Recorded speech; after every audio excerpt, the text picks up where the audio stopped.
Hi, it's Tuesday at 6:30, so it's time again for What We're Reading, KDL's program that asks the question, what are you reading?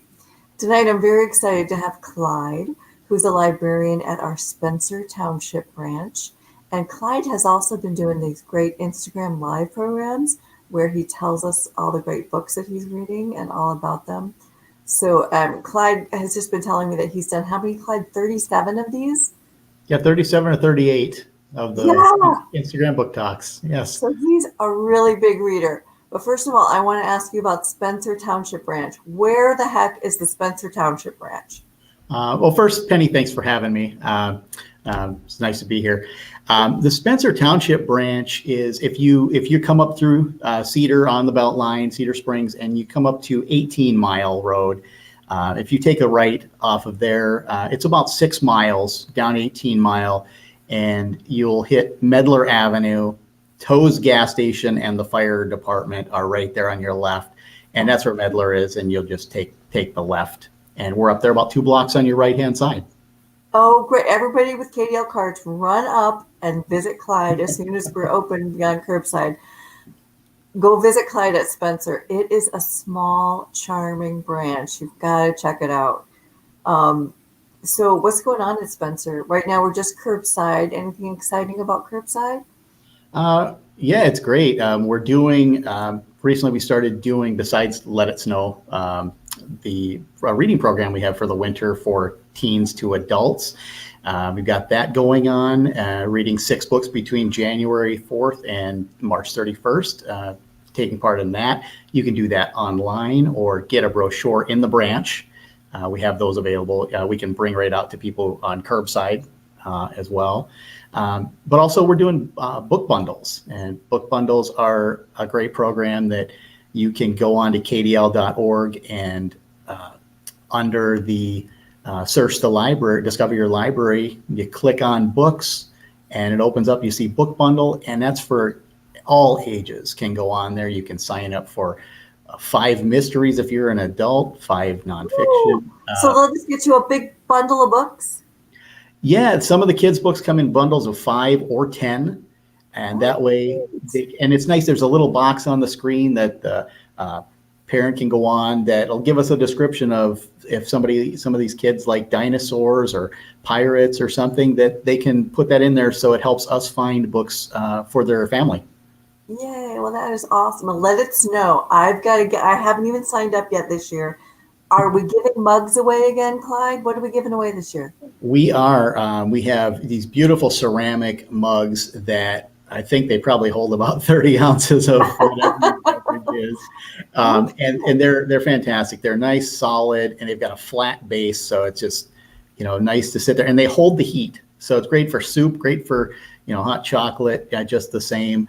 But if you read 10 books, so if you read 4 additional books, your name goes into a drawing for an iPad.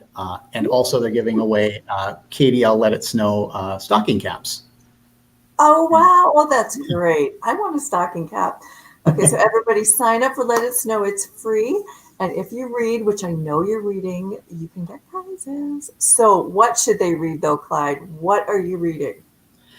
I read a lot of books at kind of the same time, kind of one of those people. Sometimes everyone's telling me that.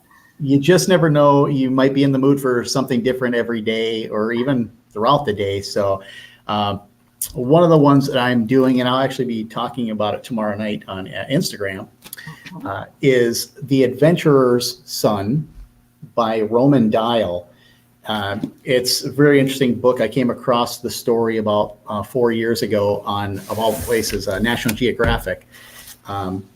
It's about a boy whose father and family, they're a lot of explorer family, and he grows up and as a 27-year-old exploring Central America, all of a sudden goes missing. And this is just not something that happens to their family. They know how to use a compass and maps and explore places all over the world. And so his dad goes into this mode of, we got to get down there and find him. And it's a terrific story. So where did he go missing? Where was he? In the Corcovado National Park in Costa Rica. It's on the Pacific Oh, coast.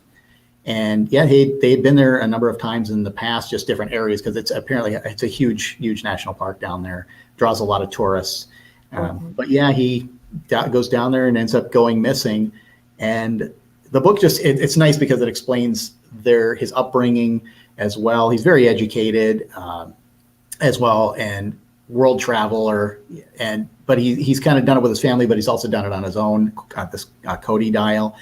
And yeah, so it's a great story of his dad trying to, and of course mom too, but yeah, trying to figure out what happened to him. And yeah, I was really excited when I saw the book because I had seen the 6-part National Geographic show a few years ago.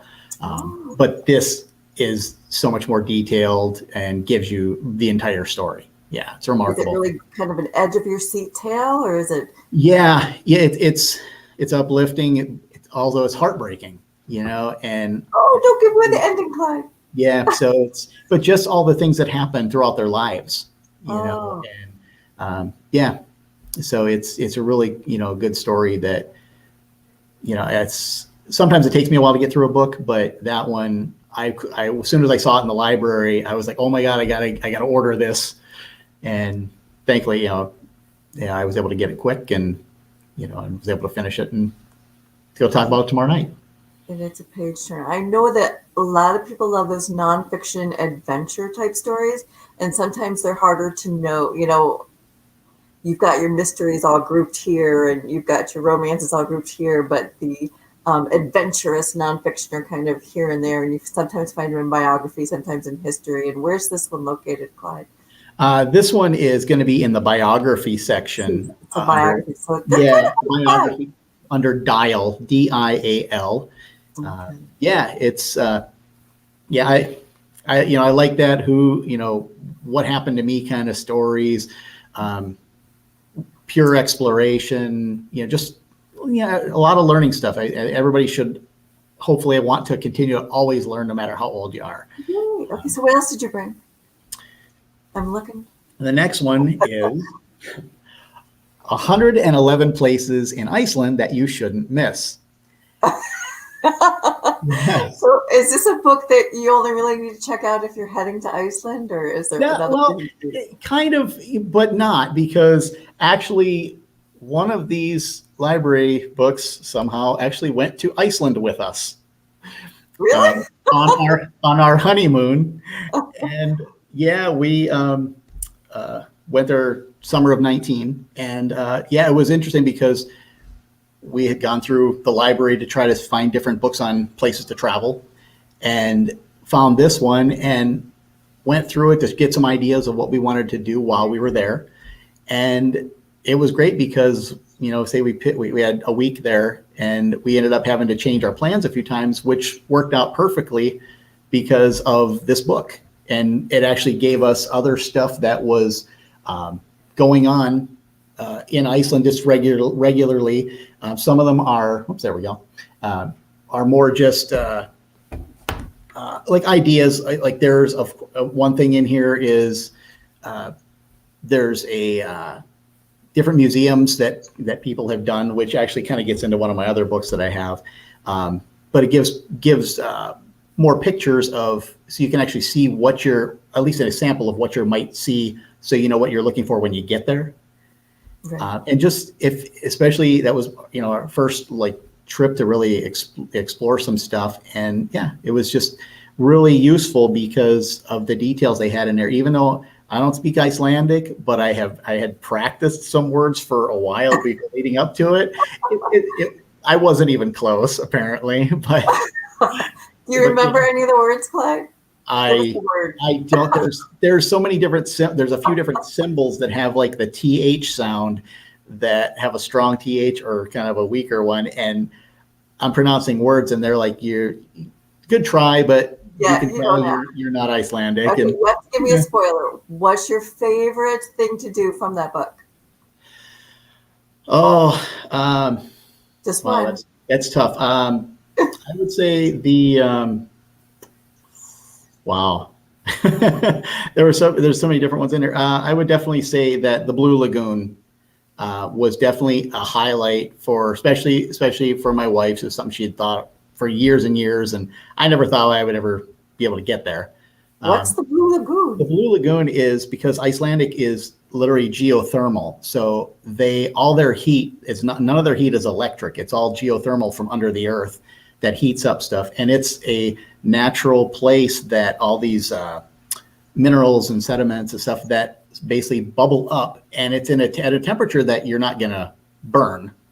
But you can go there, and apparently it has a lot of therapeutic, almost like therapeutic medication. You go there and you can get mud masks put on, and it helps like with an outdoor hot tub.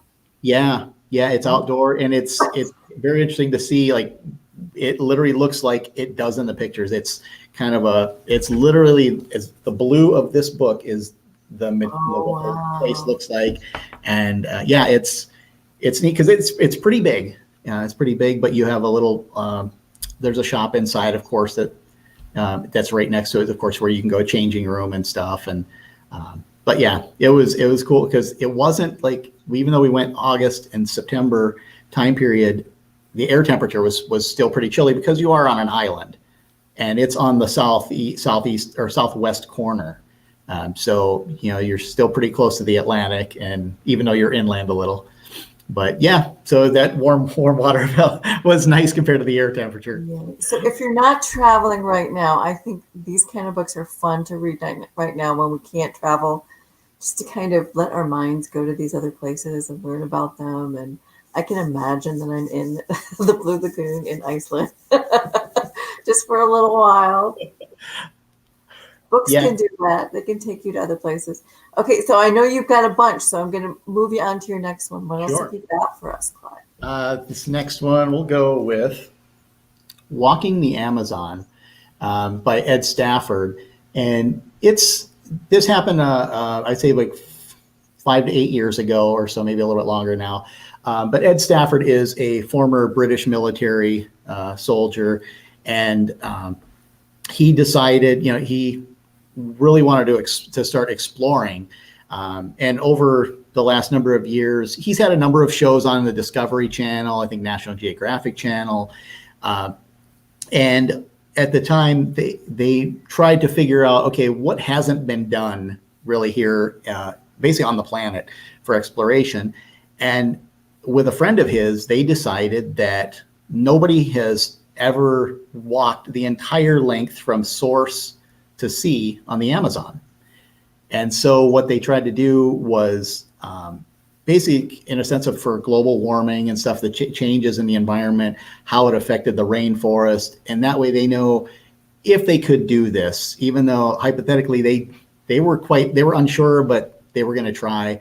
But they also worked to get together with different charities, so that way they could basically raise money for these charities as a sense of sponsorship, to help them get their gear and stuff to go. But along the way, they would raise money for these charities around the world, throughout, I think, England and Wales. It's really exciting because just the idea of being able to come across all these different tribes that are still in the Amazon, some that maybe haven't seen a human for how many years, another person rather. Yeah, so just a really cool, story and he did it all basically on foot, except for, I think they had to use a little raft, to try and get across some tributaries, but to just take that time, and it figured, let's give ourselves a couple of years and see what happened. And yeah. I'm going to be mean because you might not remember this, but how long is that? I think it is 4,000 miles. Oh my goodness. Yeah. So sometimes a 3 to 5 mile walk, is like, wow, that's a lot. But trying to go through the jungle and obviously dealing with what might be there for snakes and Do they have a lot of near-death experiences in the book? Yeah, there's some stuff like that in there that's, they're pretty scared, because even though he was military, basically all they have is they had local people that they worked with. I think there's one guy that is kind of going along with them because he can speak all these different native tongues. And yeah, it's so the indigenous tribes and stuff they come across it's really eye opening because he didn't know any of these languages. He'd never been there before, and his buddy hadn't either. And yeah, so it's just a really cool story. It's not, and it's interesting because it's right now I think KDL has that on. I think that is a downloadable book off of Libby. Oh, okay. And yeah, and this one I picked up a couple years ago and finally got around to getting into that one. But yeah, it's under, I think that's under, I think it's under Travel Stafford in that one. Okay. Yeah. So see, that's what I'm saying. These adventure books and nonfiction, they're so much fun to read, but they're kind of in different categories depending on what the main thrust of the book is. So it's a great way to find out some of these adventure books to ask Clyde. Yeah, I think part of it, a big part of it was, as a child, that you read these stories and you hear stories and you think, that's so amazing. How could a human being do any of those? Like go to the North Pole, go to the South Pole, even in groups. And then when you read the stories of the people who have actually done these things, even current times when we have all this fancy technology and equipment, when they did it with hobnailed boots and Now that you mentioned that, I'm remembering, I think it was in elementary school or middle school, I read, and it stayed with me. This is a nonfiction book called Kon-Tiki. Yes. By Thor Heyerdahl. He traveled on a raft. I can't even remember where he went, but it was such a fascinating book. And I mean, I was a kid reading nonfiction, you know what I mean? But it really gets your attention and it takes you on the adventure. And it was really fun. I think we might still have that one too, Kon-Tiki. I just read that in the last 5 years again, probably for like the third or fourth time. Yeah, I even came across a first edition copy about 10 years ago, and I have it on my bookshelf. Yeah, it's such an incredible story, and I've seen in recent years that people have tried to recreate that journey that he did as well, and not successfly. So it just showed, that was like in the 50s or 60s, or 40s, 50s or 60s when Thor did that. And yeah, it's a great story. Yeah. I love that one. So do you have yet another one for us? Yeah. So this one, the next one is Christopher McDougall wrote this one. And he also wrote another one called Born to Run about like super athletes, a tribe called the Tarahumara out of South America or Central America. But this one's called Natural Born Heroes.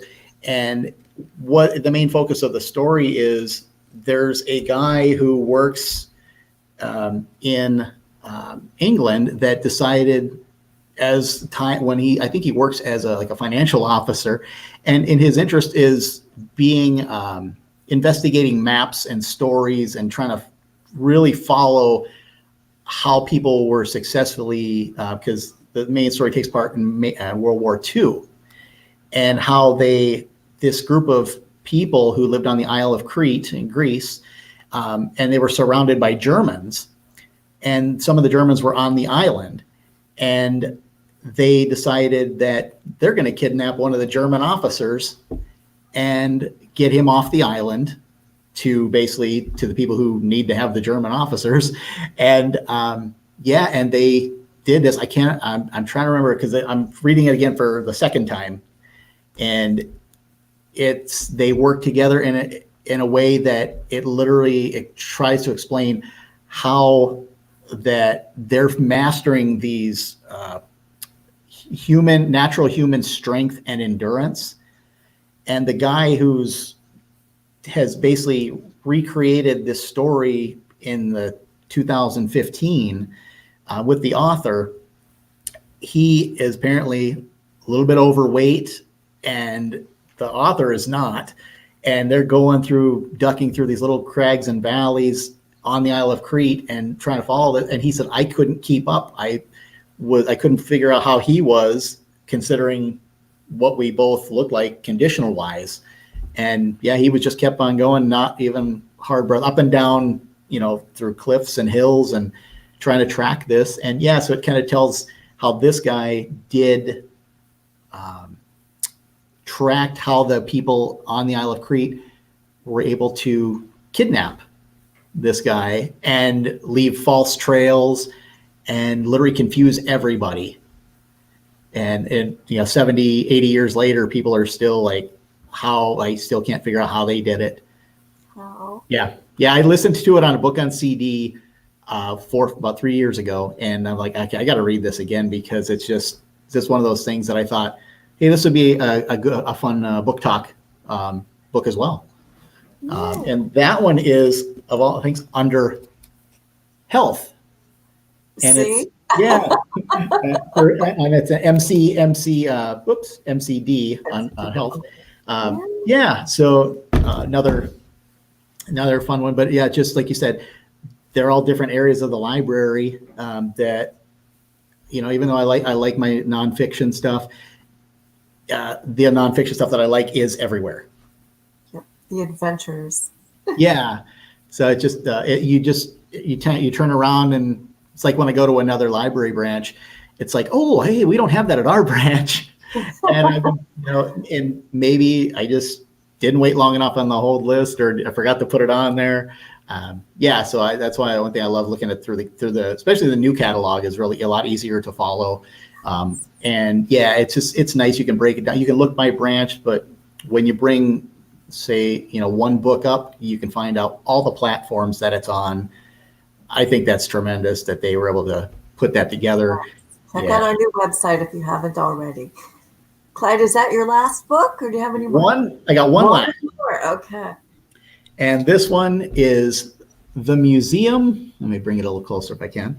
The Museum of Whales You Will Never See, and Other Excursions to Iceland's Most Unusual Museums. Oh, we're back to Iceland. Who's the author on that, Clyde? This one is A. Kendra Green. Okay. And it's such a fun book. There are, I think, 265 museums in Iceland, which, and it's considered, when they say museums, it could be collections as well, because some of them, of all things, are like matchbook collections, old cigarette pack, stuff like that. But also seashell collections, different things you wouldn't expect to find. And because Iceland's population is about 300,000 people, and so when you get literally inland, it's the highlands, and there's not as many people live there, but everybody's kind of coastal where they're at. So to find these places, you basically, in order to see them all, you'd have to pretty much go the entire way around Iceland, which is like 1,500 mile drive. And this book, it's really cool because some of the stuff that they have is there was a lady named Petra, and she lived on the North Coast. And when she was a little girl, she decided that, when she was walking, she found this cool rock on the ground. And so she put it in her pocket and brought it home. And she did this day after day after day for years. And her parents passed away and everything. She stayed living there in that place. And her house became literally a rock collection yard. And to this day, people fly from Germany, especially over a lot of places in Europe, and will go over there specifically to see some of these places like that, because she ended up having so many people come that they started preparing food for the visitors so they could, enjoy a little bit more. They had to put literally another outhouse, like an actual bathroom there instead of just, because the house itself was like a sod house. Okay. And so then another gentleman put together a collection of, he decided to study some taxidermy for like stuffing animals that have passed away. But he put this collection together, and sadly he died in a tragic accident, which it was weird. I came across it in two different books on the same day the other day. but yeah, and his family knew his love for these animals because what he did, he never hunted, and they had naturally died, and he put this beautiful collection together. And so in the so in this book, you actually see a picture of his museum. Okay, so what is it? Whales you will never see? Are they extinct whales? A museum of whales you will never see. That's actually one of the museums. And it's what happened was they had these whale bones and stuff that they found, and they thought, hey, we're a coastal fishing community. Let's build a museum for this. But they built a museum, and nobody was a curator. Nobody was in charge of it in a sense. Let's build it. Well, then a fire burnt the museum down, and so they started trying to build other places to get more. When they found more like whale skeletons, whether they were, because there's so many different whale varieties that are in the sea up there. And so when they would die, and they would have the skeletons and put them in a museum. And because just, they love having, well, obviously tourism is such a big thing there, but just having people be able to come and see the different things that live around there. And even one thing I wasn't quite sure, I knew Iceland is quite a distance from Greenland, but there's actually a number of Icelandic polar bear museums, and there are no polar bears on Iceland. So as they somehow got across the northern Atlantic, and they actually had to shoot them because of just the way it was there, because there's nothing for them to eat there. And so then they would stuff them and put them, and they're all around Iceland. Okay. So yeah, it's and they have. You have made me want to go to Iceland. Yeah. So just lots of unique places, because they have their own version of Loch Ness Monster in eastern Iceland. So that there's a museum for that there too. So yeah, it's really neat. Just I like reading about just so many different things, and like most people, travel is something I think we definitely all want to hopefully get back to. But if this is kind of what got me growing up, is like all these places around the world, and what could I see possibly, at some point. Yeah, so it just gets your interest going, just like any great any fiction or nonfiction book. So if you can't make it to Iceland, try to make it to Spencer when the library opens up again, or now for curbside, and ask Clyde for a good adventure recommendation. Thank you so much for giving us those recommendations tonight, Clyde. It was so great talking to you tonight. Next week, Tuesday night at 6:30, we've got Sarah Parado, KDL's Community Engagement Manager. So I'm really looking forward to that. Please join us again Tuesday at 6:30, and we'll talk about what we're reading. Everybody have a good night.